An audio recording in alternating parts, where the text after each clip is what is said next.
Gene Suk's face was pale as a sheet, but he said nothing as Ji Yun spoke, cold as steel. You plotted treason. For the crimes of high treason, murder, and conspiracy, you shall be beheaded at first light. Let the people see the price of your betrayal. Gasps echoed through the hall. Gene Suk let out a bitter laugh as guards seized him, dragging him away. Ji Yun then turned toward the former King Jiang and the Queen Dowager. And where were you this whole time? The palace has been searching for you, he asked quietly. The Queen Dowager, once proud and regal, now looked smaller than ever. Her voice cracked as she bowed low. We were serving our punishment, Your Majesty. The former king gave a stiff bow, shame etched into every line of his aging face. Ji Yun looked at them both, then spoke loud enough for everyone to hear. Let it be known, he began, his voice echoing off the palace walls, that the late King Seo-gun, my grandfather, and his family were not killed by the hands of Gene Suk in the silence of those seated at the throne. Whispers surged through the crowd like wildfire. Ji Yun's jaw tightened. You, he pointed at the former king, knew of Gene Suk's ambition. And you, he turned to the Queen Dowager, turned a blind eye while innocent blood was shed. I did, the Queen Dowager whispered, her voice thick with emotion. I turned away because I was afraid. Because I didn't want to lose what we had built. And I regret it every day. She turned toward Sunman. Sunman remained silent, tears in his eyes, but gave a small, solemn nod. Ji Yun took a deep breath, the weight of history heavy on his shoulders. For your silence and complicity, I sentence you both to exile. You will leave the capital and never return. The king and Queen Dowager bowed their heads, but Ji Yun raised his hand. Before that, he said quietly, you will first pay your respects. To the dead. After a long silence, as they stood to leave, the Queen Dowager turned to Ji Yun once more. Your Majesty. May I hold him? Just once. Ji Yun hesitated, then nodded. The Queen approached gently. The moment the baby was placed in her arms, tears spilled freely down her cheeks. He has his father's eyes, she whispered. Tae-jin. He saved me. Even after all I did, he chose to protect me. She cradled the child tighter, a soft sob escaping her. I was cruel to him. I treated him like he was nothing. And yet. She turned to Ji Yun, her voice choked. Please. Take care of him. Tell him his father was brave. That he was a true hero. Ji Yun's expression softened as he stepped forward and gently took the child back into his arms. Hell no, he said. I'll make sure he knows everything. And my son, don't leave him alone. She whispered. The Queen Dowager gave one last look at the child before turning away. As the guards led the former king and queen down the palace steps and toward the waiting carriage, news of Gene Suk's execution had spread swiftly, but it was the appearance of Sunman, long presumed dead, that had truly stunned the court. Inside the great hall, the royal officials murmured amongst themselves, staring at Sunman. Is it truly him? It must be. How did he survive all these years? What happened to him after the massacre? Their voices blurred together, curiosity tinged with fear and awe. But Sunman paid them no mind. With calm, steady steps, he walked past the crowd, his gaze locked on Ji Yun. Sunman came to stand before him, the ghost of a smile on his face. You did it, he said, voice soft but firm. You avenged our family. You brought down the house of Gene. And you ascended. Ji Yun's smile was faint. Bitter. Tired. I did, he replied. But at what cost? There was a long pause between them. I know, Sunman said quietly. He reached out to place a hand on Ji Yun's shoulder, but Ji Yun stepped away without looking back. The grand hall felt colder with his absence. The next day. The square was filled with angry murmurs and whispered prayers. Soldiers kept the restless crowd in check as Gene Suk, stripped of every dignity, was led to the execution platform. His hair was disheveled, his face pale. For the first time in decades, he looked small. As he climbed the steps, he scanned the sea of people. Most looked at him with hate. Others with cold satisfaction.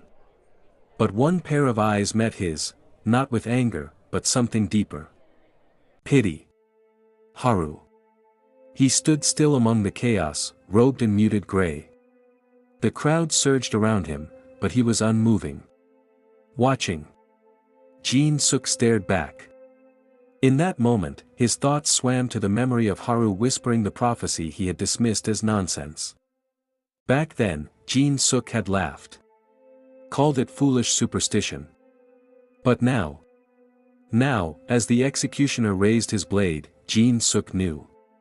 He had ruled. He had conquered. And yet he had nothing. I should have listened, he muttered, more to himself than anyone else. I should have listened. The blade came down. The crowd erupted. But Haru didn't flinch. He turned without a word and walked away, disappearing down the alley like a ghost fading into smoke. At the palace temple, the former king and queen, dressed in plain linen robes, stripped of all wealth, knelt before the memorial altar. Incense curled upward in graceful spirals as they bowed deeply before the shrine to Seo-gun and his family. The queen placed a single white lotus on the stone. "I'm sorry," she whispered through tears. The king could not speak. He only stared at Seo-gun's name etched in gold, then at the names of the children he had once known. His voice broke. "Forgive us." And with that, they turned and left Yeon behind, exiled, disgraced, and forever etched in history as monarchs who looked away when they should have stood tall.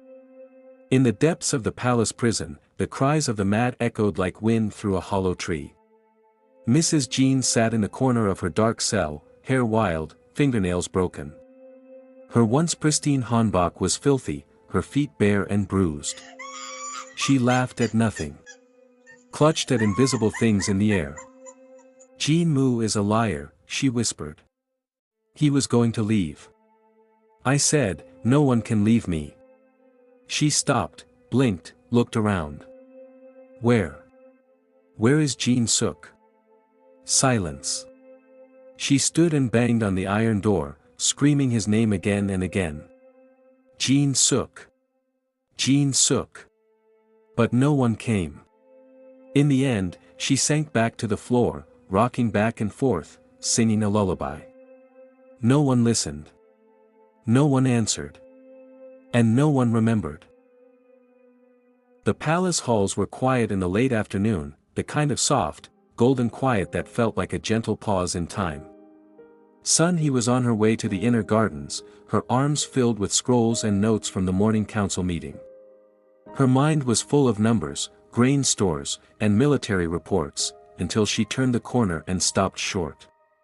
She was surprised to see Min Suk, leaning awkwardly against a column like he'd been waiting far longer than had expected to. His usually confident posture was replaced by something almost shy, nervous, even. "Ah. Son, he said, straightening quickly. "Can we talk?" She blinked. "About what? Did something happen?" "No, I mean, yes. I mean." He rubbed the back of his neck, face turning slightly pink. "Something has happened. With me." She narrowed her eyes, suspicious. He took a deep breath. "I won't beat around the bush that I like you," he blurted out. "I've liked you for a while now. And I don't want to waste any more time before telling you how I feel."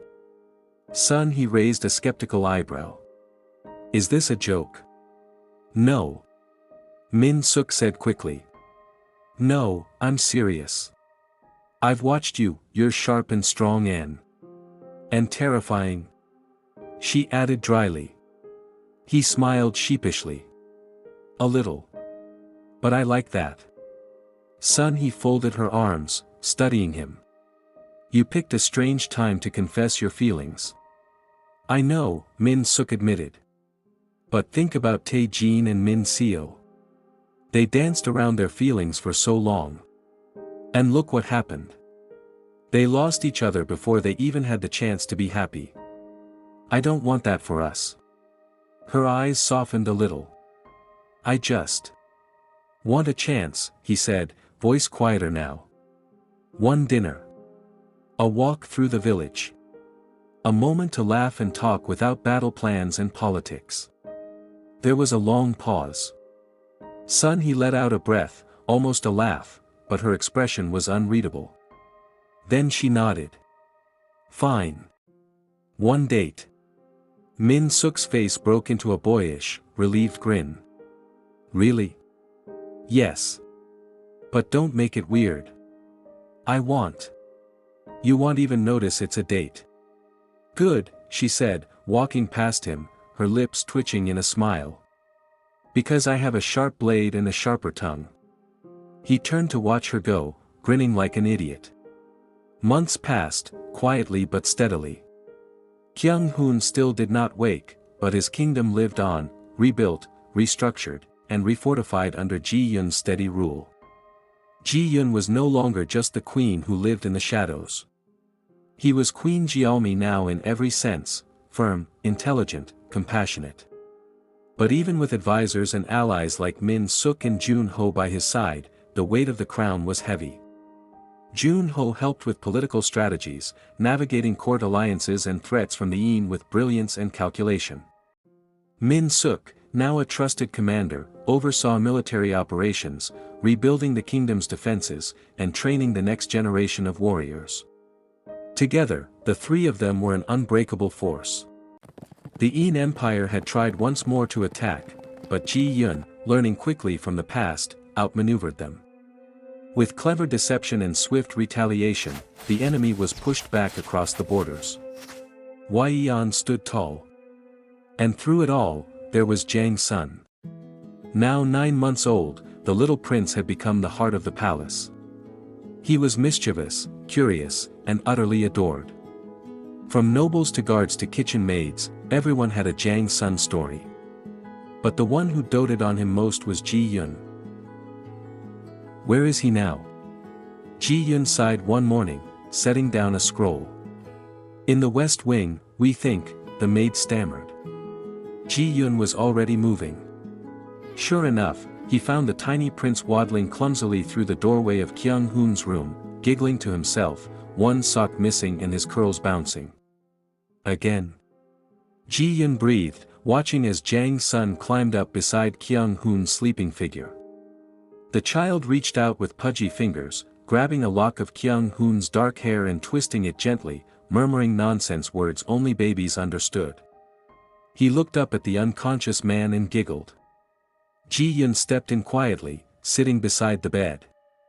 You really like this room, huh? He whispered, gently picking Jang Sun up and settling him into his lap. Always coming back here like you're drawn to him. Ji-yoon watched them both with a quiet ache in his heart. This is your father and also your uncle, he murmured. He's sleeping. But he's strong. He'll come back. Jang Sun babbled something and clapped. Ji-yoon smiled and pressed a kiss to his little cheek. And so it became routine, whenever they lost track of Jang Sun, he would almost always be found in Kyung-hoon's room. Ji-yoon eventually stopped fighting it. He'd simply sit there, the three of them together in a sacred silence. It wasn't what he imagined his life would be. But it was theirs. A quiet hope. A fragile peace. And the faint, unspoken belief that one day, Kyung-hoon would open his eyes. Thanks for watching.